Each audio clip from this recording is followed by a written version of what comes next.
جلسوں میں جاتے ہیں ہزاروں افراد بیٹھے ہوتے ہیں، ہزاروں، الحمدللہ آپ بھی سینکڑوں افراد بیٹھے ہوئے ہیں، لیکن ایمانداری سے بتائیے کیا اہل اسلام جمیع کہہ لیجئے، جو بندی بریلوی اہل حدیث ملا لیجئے، کیا اسلام کی بنیاد کے اوپر پنجاب کے اندر ایک آپ نے اہل حدیث کا اگر کہیں تو یہ تو مرثیہ ہے، کیا ایک ایم این اے کی سیٹ بھی ہم جیت سکتے ہیں اہل حدیث کی بنیاد کے اوپر؟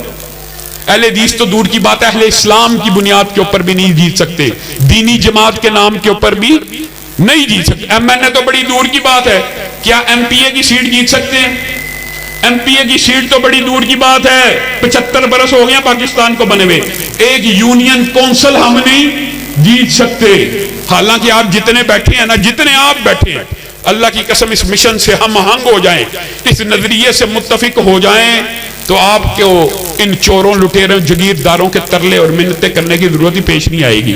آپ 3000-3500 ووٹ ایک یونین کونسل کے اندر گرد و نواح سے منتقل کرا کے اپنے ہی لوگوں کو الیکشن جتوا سکتے ہیں، لیکن یہ بات آپ کو اس لیے عجیب لگے گی کہ سرمایہ درانہ نظام نے، جگیردارانہ نظام نے، ان وڈیروں نے، ان سیاستدانوں نے آپ کو گلی نالے تھانے کوٹ کچہری کی سیاست سے پاک ہی نہیں ہونے دیا۔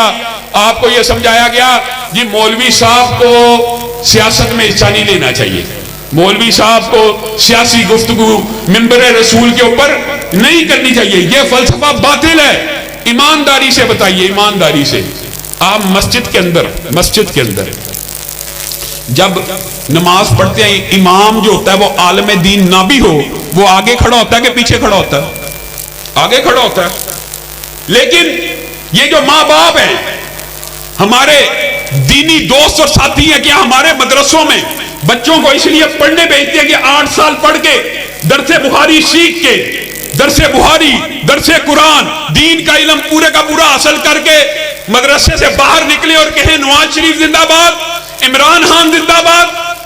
کیا آپ بچوں کو مدرسوں میں اس لیے داخل کرواتے ہیں کہ ان سیکولر اور لبرل حکمرانوں کے لیے زندہ باد کے نعرے لگائے جائیں؟